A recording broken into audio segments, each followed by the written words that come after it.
तुम हिंदू लोग पत्थर की पूजा कैसे कर सकते हो? उस बेजान मूर्ति में भगवान रहते हैं, ये तो मजाक ही होगा। ये तो सिर्फ आपका पाखंड है। हमें तो इन खिलौनों की जरूरत नहीं होती। देवी, आपके प्रश्न का उत्तर मैं जरूर दूंगा, लेकिन क्या आप वो सामने वाली तस्वीर यहाँ मंगवा सकती हैं? जरूर, ये मेरे स्वर्गीय पिता की तस्वीर है। मैं उनसे बहुत प्रेम करती हूँ। बहुत सुंदर तस्वीर है। अब मेरा आपसे एक छोटा सा निवेदन है, इस तस्वीर पर थूक दीजिए। What? आप क्या कह रहे हैं स्वामी जी? ये मेरे पिता है, मैं इनका अपमान कैसे कर सकती हूँ? इस पर सिर्फ रंग लगे हैं, इसमें न जान है न ये बोल सकता है। इस पर थूकने से आपके पिता को कैसे चोट लगेगी? थूकिए।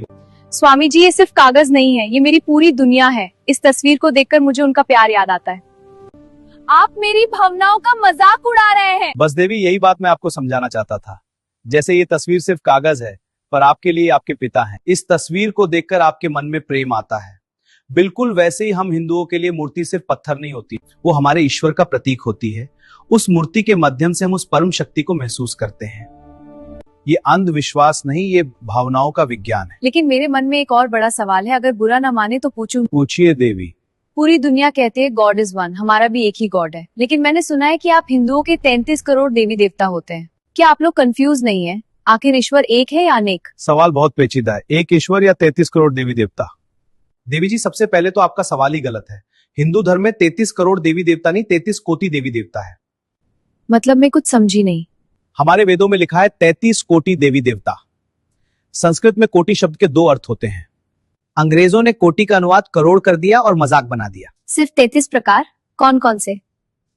सुन लीजिए ध्यान से। 12 आदित्य सूर्य के रूप, 8 वसु प्रकृति की शक्तियां, 11 रुद्र चेतन शक्ति के रूप और 2 अश्विनी कुमार, कुल मिलाकर टोटल 33। ये वो शक्तियां हैं जो दुनिया को चलाती हैं। बाकी सब इन्हीं के अलग अलग रूप हैं। आपकी बात समझ आ गई कि 33 करोड़ नहीं बल्कि 33 कोटि देवता हैं, लेकिन फिर भी 33 ही क्यों? आपका भगवान ऑल इन वन नहीं है? ये एक गंभीर प्रश्न है। विद्या के लिए सरस्वती, पैसे के लिए लक्ष्मी, रक्षा के लिए हनुमान, इतने सारे अलग अलग भगवान की जरूरत क्या है? सीधा मुख्य भगवान से बात क्यों नहीं करते? जेनिफर, तुम्हारे देश को कौन चलाता है? हमारे प्राइम मिनिस्टर। तो क्या तुम्हारे प्राइम मिनिस्टर खुद जाकर सड़कों पर झाड़ू लगाते हैं? क्या वो खुद बैंक में बैठकर पैसे गिनते हैं? या खुद स्कूल जाकर बच्चों को ABCD पढ़ाते हैं? क्या इतने सारे काम अकेला प्राइम मिनिस्टर कर लेता है? नहीं, वो तो PM है। काम करने के लिए उनके पास अलग अलग मिनिस्टर्स होते हैं, जैसे education minister, finance minister, defence minister. बस यही लॉजिक है जेनिफर। हमारे परमात्मा एक ही है, वही इस सृष्टि के प्राइम मिनिस्टर है। लेकिन इतनी बड़ी सृष्टि को सिस्टमैटिक तरीके से चलाने के लिए उसने अलग अलग विभाग बांट रखे हैं। जैसे अगर तुम्हें नॉलेज चाहिए तो एजुकेशन मिनिस्टर के पास जाओ, यानी माँ सरस्वती। अगर धन चाहिए तो फाइनेंस मिनिस्टर के पास जाओ, यानी माँ लक्ष्मी। अगर सुरक्षा चाहिए तो डिफेंस मिनिस्टर यानी हनुमान जी। और अगर बारिश चाहिए तो वाटर मिनिस्टर यानी इंद्रदेव।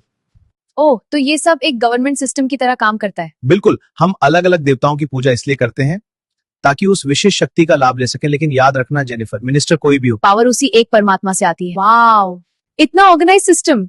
आज समझ आया कि सनातन धर्म सिर्फ आस्था नहीं, पूरा मैनेजमेंट सिस्टम है। ईश्वर एक है लेकिन उसकी शक्तियां अनेक हैं। सही चैनल चुनिए, अर्जी जल्दी सुनी जाएगी।